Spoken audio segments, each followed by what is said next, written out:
understanding, even pre-democracy. Now, I'm saying that if young people in SADC want to substantively change the fortunes of young people within this region, ultimately those fortunes should be for the entirety of your SADC member states, isn't it so? Because I've been asked to make what critical suggestions that does not conflict with my country's policy. I think it's one of the issues that I suppose, if I was 15 years younger, I would have been privileged to discuss those issues. So that is one of the critical issues, ladies and gentlemen, that I thought that probably these young people that follows in the footsteps of great leaders needs to actually be confronted on. But importantly, ladies and gentlemen, when you do so, SADC have the SADC Summit of Heads of States and Government adopted what it's called the Saddek Vision 2050. Saddek Vision 2050, which speaks about a need to have a peaceful, inclusive, competitive, middle to high income industrialized region where all citizens enjoy sustainable economic well-being, justice and freedom. Now that is the Vision 2050 of the SADC region. So one point or another in your lifetime, and when I say your lifetime, ladies and gentlemen, I don't mean when you grow old. I mean before you exit the age of 35. You are supposed to then be able to look at this SADC Vision 2050, look at your SDG goals of 2030, look at the AU vision of 2063, and define the space and the role and the contribution of young people in the SADC Vision 2050. One of the major challenges with the SADC Vision 2050, ladies and gentlemen, which is another contribution to your critical thinking. Like I've said, I'm entitled to raise matters that does not conflict with existing policy, but that will be able to shape the prosperity of young people in future, is that SADC says it wants to, by 2050, wants to be known as one of the most industrialized middle to high income regions. Middle to high income industrialized region. So what is the current status of that, ladies and gentlemen? Firstly, the only country that is categorized as a middle high income country is South Africa. Isn't it so? Middle high income country categorized by the World Bank. So in the SADC region, there's a number of countries that are still categorized as less developed countries, LDCs. There's a number of less developed countries that are also landlocked developing countries. A typical LDC is what? Lesotho. A typical landlocked developing country is Zimbabwe. But the vision of SADC says by 2050, we need to ensure that the entirety of the region are categorized as middle to high income industrialized. It's another critical area of thinking. What needs to be done by young people in the SADC region to ensure, ladies and gentlemen, firstly, we migrate all those countries that are categorized as less developed countries out of that paradigm. so that we have a paradigm shift. It's an important issue that young people must discuss, and you are the torch bearers of other future of young people. If you don't do that, ladies and gentlemen, we are not going to be able to realize what we call the youth dividend. And your leadership or your generation will be seen to be those that are responsible for the youth bulge. And a youth bulge presupposes that you have this abundance of young resources at your disposal without capacity to generate an economic dividend for them. So you have a choice. When you do critical thinking, you have a choice. So what I've suggested is that I've highlighted a number of problem statements, and some of you that are doing research and development studies knows that when you have a problem statement, you then raise a number of questions that needs to correspond with the problem statement. So I hope this is one of the key and critical tasks, that this SADC, because you are a very important instrument within the arsenal in SADC, because you represent a key, you represent the non-state actor within the SADC region. So foreign policy gets executed by states, but foreign policy also gets executed by non-state actors. And I'm suggesting to you as young people that you have a very pivotal role to play within the structured organization, because you are pivotal and a reference point for states in the SADC region when they speak about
middle high income country, it will affect positively or it will affect adversely SADC. Because of the fact that we are integrated, we are interwoven, we are intertwined. So there's a commitment that says 8.5 billion US dollar will be made available as a financial commitment towards ensuring that South Africa, meets its nationally determined contributions in relation to its very ambitious climate targets. The major discussions that our government obviously are seized with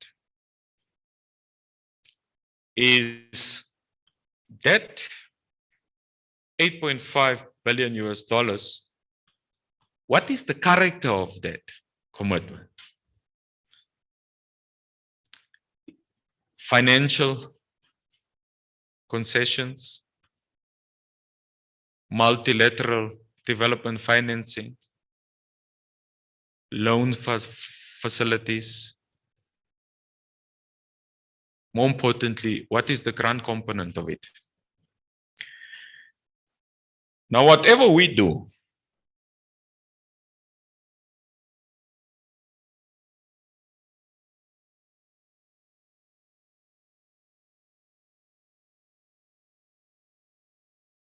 said by 2050, we're supposed to have reduced, our carbon emission as South Africa to a particular level. Does that commitment speaks to the 2050 vision of the SADC in relation to the issues of climate change? And I'm suggesting that young people need to interface with that debate. I think it's a critical issue. I am not sure whether the SADC Youth Forum has done that. If you have not done that,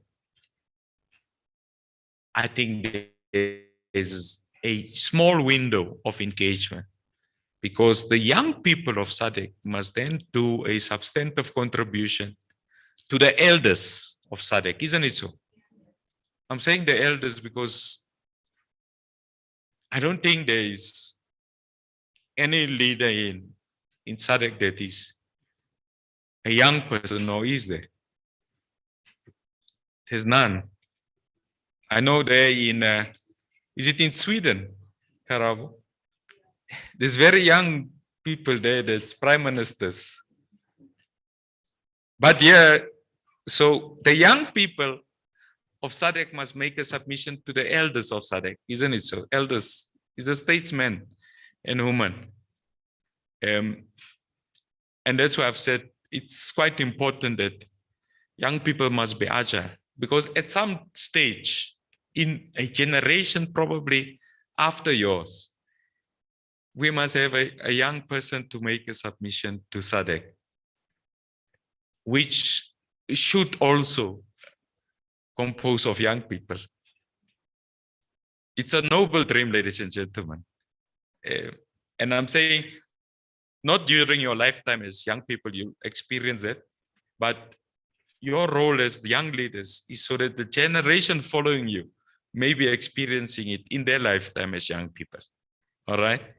So what we have done, ladies and gentlemen, is there is a special report of the Intergovernmental Panel on Climate Change.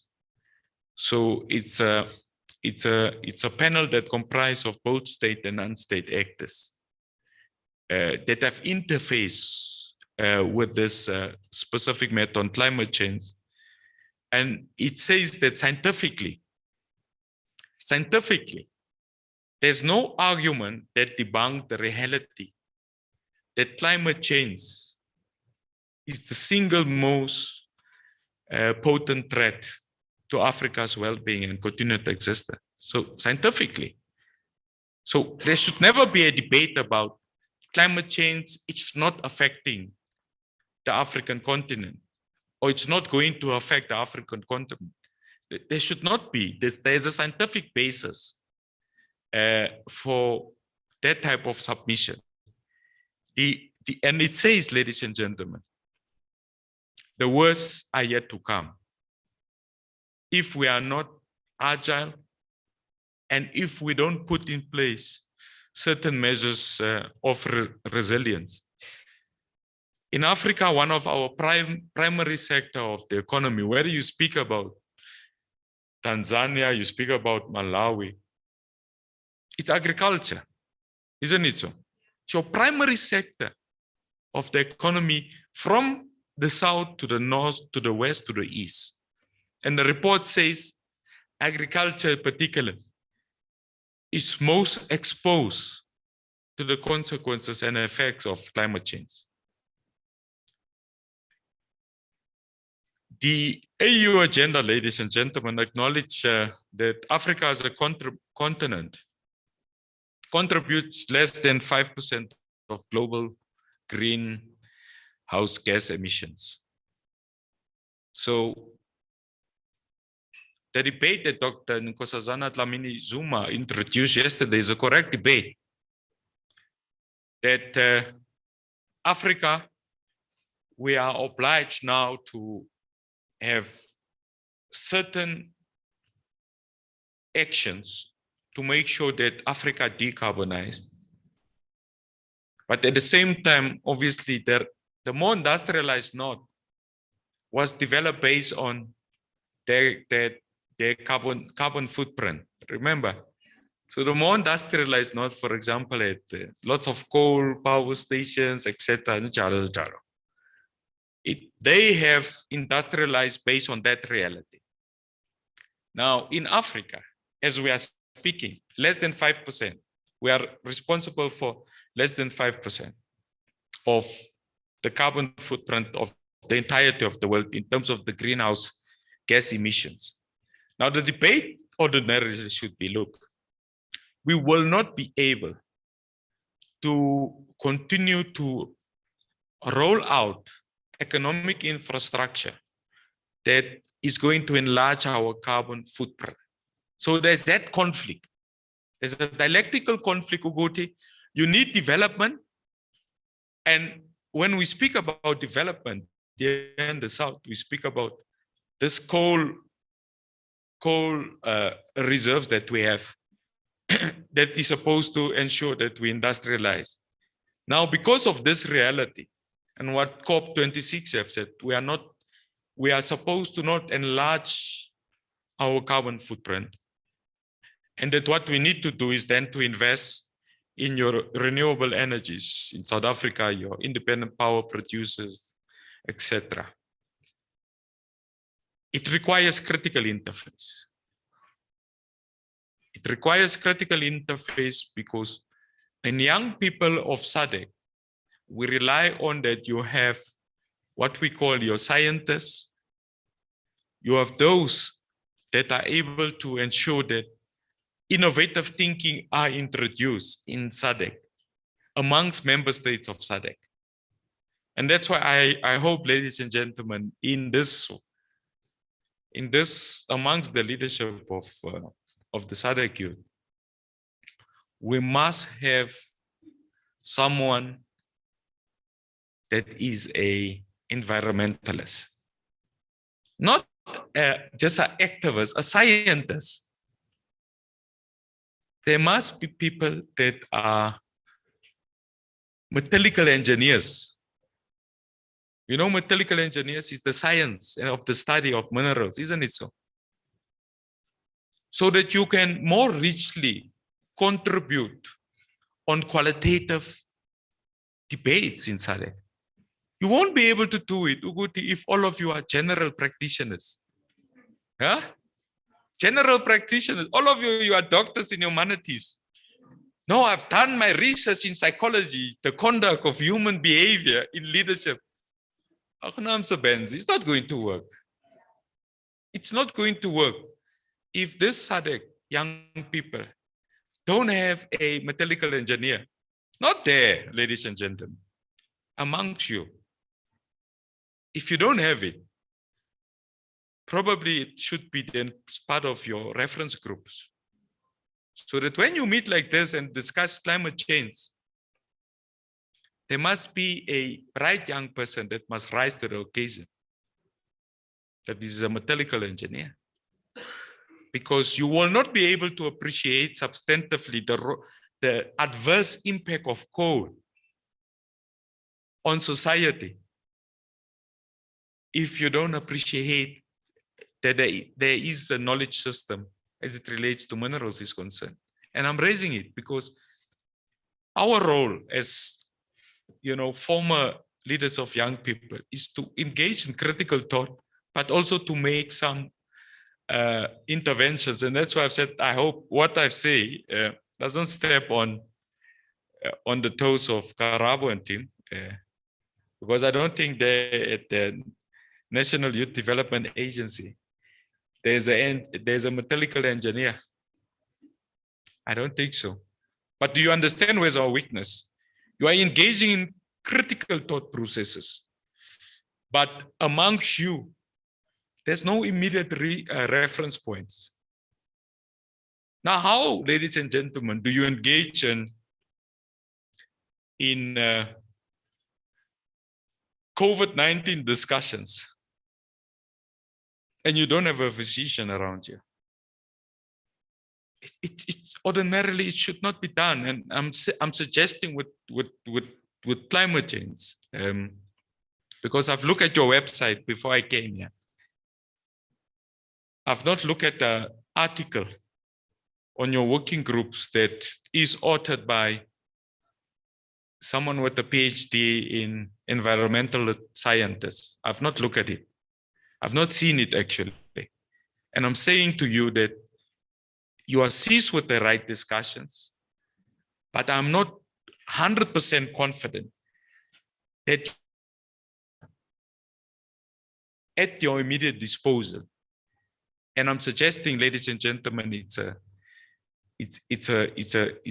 unique problem, and that this leadership collective should engage in remedial action in relation to those issues, because that is the only reason how the elders will take you serious. Okay, it's the only reason. Wait. But then, ladies and gentlemen, in South Africa, we have taken very concrete decisions on climate change, what needs to be done. And as we are speaking, there is a climate bill currently in front of Parliament. So I suppose there will be a number of non-state actors that will make interventions, including the National Youth Development Agency. But I anticipate and I hope that the SADC young people will also be able to make very qualitative, inputs in that bill that is in front of Parliament. And I'm raising it, Karabo, because if you don't do it, Parliament of South Africa will adopt an act that will compel government to, in a particular trajectory. And I think under the leadership of the South African President Ramaphosa, we have made a very public call, ladies and gentlemen, for the country's young people to unleash its exuberant, fresh ideas, dynamism, unrelenting effort in contributing to efforts to build the green industries and green economies. I have been told that I should not come to a gathering of young people and not make certain announcements that will benefit young people. Because I've been told that young people don't fight for things in their mind, that they fight for material benefit for themselves as young people. That's what I've been told. So I hope someone have not abused the words of Emil Cabral to make sure to compel me to make this announcement. But for example, ladies and gentlemen, in South Africa, the Department of Forestry, Fishery and Environment is dedicated, has developed a dedicated pilot project initiative to support youth and youth-led organizations. So any youth-led organization within the realm of climate change, ladies and gentlemen, would be able to access amounts of up to 1 million rand as it relates to project finance for all projects in areas of climate change, waste management, and biodiversity, with a view to contributing towards the sustainable development goals. So there's that commitment made by the South African government. I suppose and I hope that SADC young people, in collaboration and partnership with the National Youth Development Agency, must ensure, ladies and gentlemen, that those young people and youth organizations that access that 1 million rand commitment per project is young people, all right? And it's youth organizations. So we make that because what we are going to do, ladies and gentlemen, is to make sure that young people provide leadership. And I think as a South African government, there is an appreciation that if young people have the necessary support and tools of trade, they'll be able to substantively alter the future discourse. Ladies and gentlemen, I think as I conclude,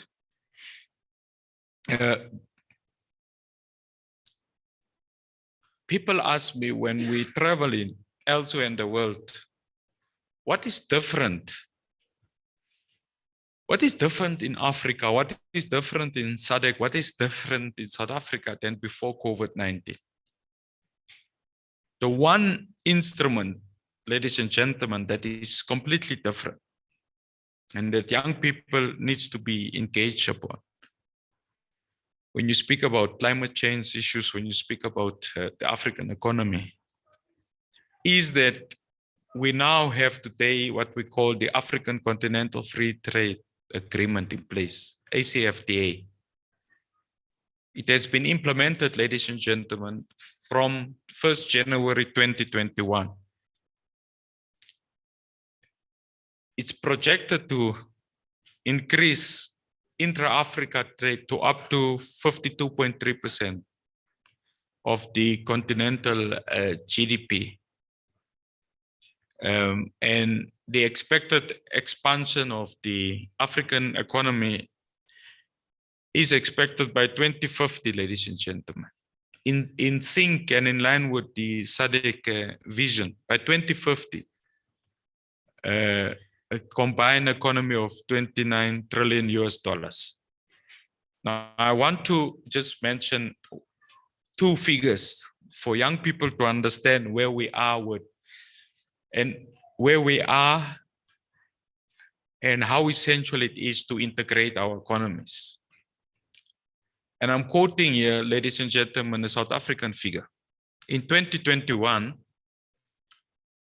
the first year of the implementation of the African Continental Free Trade Agreement during COVID-19 pandemic, the exports of South Africa, ladies and gentlemen, to the rest of Africa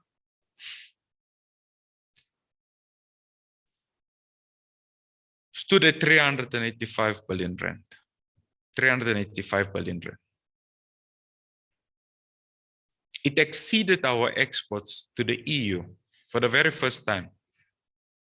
Our exports to the EU in 2021 stood at 355 billion. 385 billion, vice versa, 355 billion. It's substantive. It's what I call a game changer.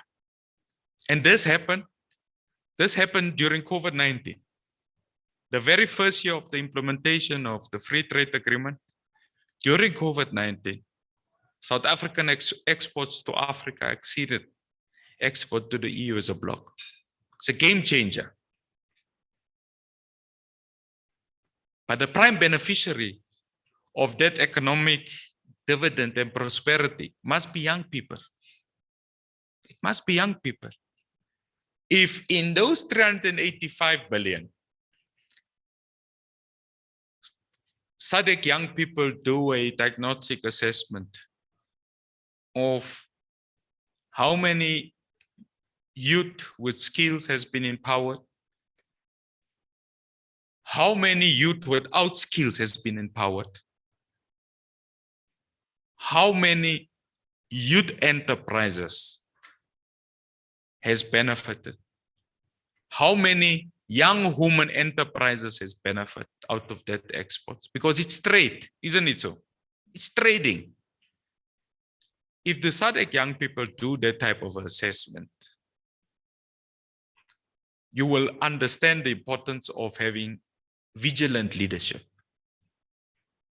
So when we ask for vigilant young leadership, we ask for young leadership that have foresight, ladies and gentlemen, that things in Africa cannot continue to go on how it have used to go on. Remember your forefathers, their major interest was the decolonial project, isn't it so? Decolonial project was the mantra of your forebears. It has generally been delivered in Africa, all right? Save for the one decolonial matter of the people of Western Sahara. So out of the 54, out of the 55 states, 54 African states substantively has been liberated as a result of Pan-Africanists, such as Julius Nyerere. The role of these young people is to look at climate change through the optics of what it means to ensure there's a prosperous SADC. That's your role. Climate change, we have the Continental Free Trade Agreement, we have climate change, we have biodiversity, we have waste management issues. How do we, when we engage with that thing, there must be only two objectives, ladies and gentlemen. You must be able to ensure that the statesmen of SADC guarantees in their decision-making, guarantees the sustainable future of SADC as a region and Africa as a continent. So that's your first objective. Your second objective, when there is that engagement, that the future of young people are firmly embedded. When the statesman of SADC speaks about prosperity of the SADC as a region and as Africa as a continent. Only those two requirements are guaranteeing our lasting, sustainable future as a region. And if the answer is positive to that, are young people the locomotives in that sustainable future, ladies and gentlemen? Thank you very much.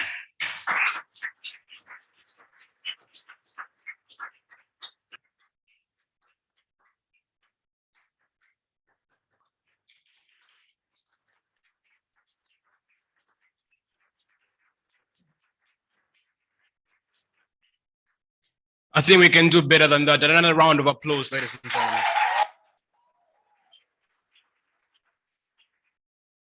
Minister, thank you so very much for such a profound speech that you've just given us. I believe all of us have picked up one or two things that have come from this profound keynote speech that we had. In the words of MS Dhoni, an amazing cricket player, he went on to say, you don't do it for the crowd, you do it for your country. And I think with those words, allow me to paraphrase that SADC youth, you don't do it for social media, you don't do it for the following, you do it for the region. So in everything that we do, let us ensure that we have the region at the back of our heads. If we are tapping into the privileges that come from the AFCFTA, let us see how best we can have the region at the back of our heads. If we are trying to tap into the benefits that come from digital transformation, let us see how we ensure that we have the region at the back of our heads, because as the minister has already established, the future of SADC wholly depends in you. So if we don't harness our potential, if we don't organize ourselves, at the end of the day, we'll continue complaining the very same way that we are complaining today. The future we envision is wholly dependent on the potential and the resilience and the creativity of the African youth. Another round of applause for such an amazing keynote speech. At this moment in time, not to disturb you, Honorable, but we would like if you can just come to the front, including Karabo, and we'll also ask Rion and Mr. Gondo to just take a picture.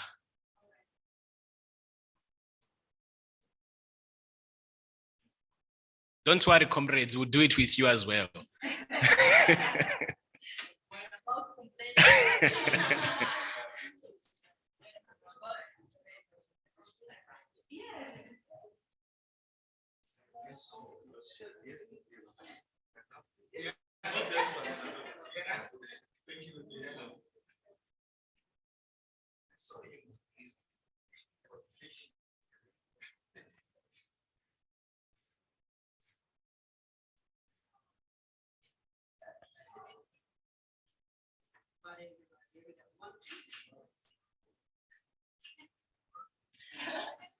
Thank you so very much. But maybe before the honorable can be seated, we just ask if it's possible that the youth can also join so they can have this in their records. You'll never see him again. You'll be going back to your country's comrades.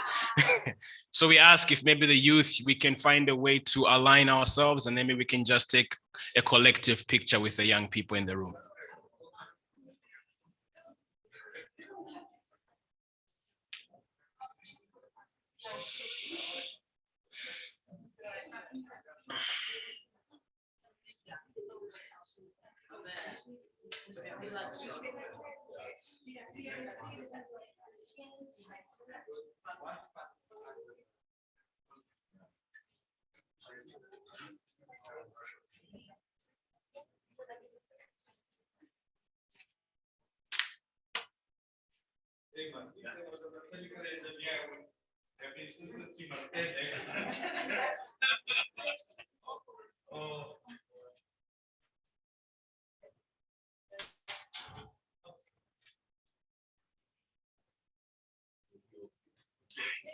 How you doing?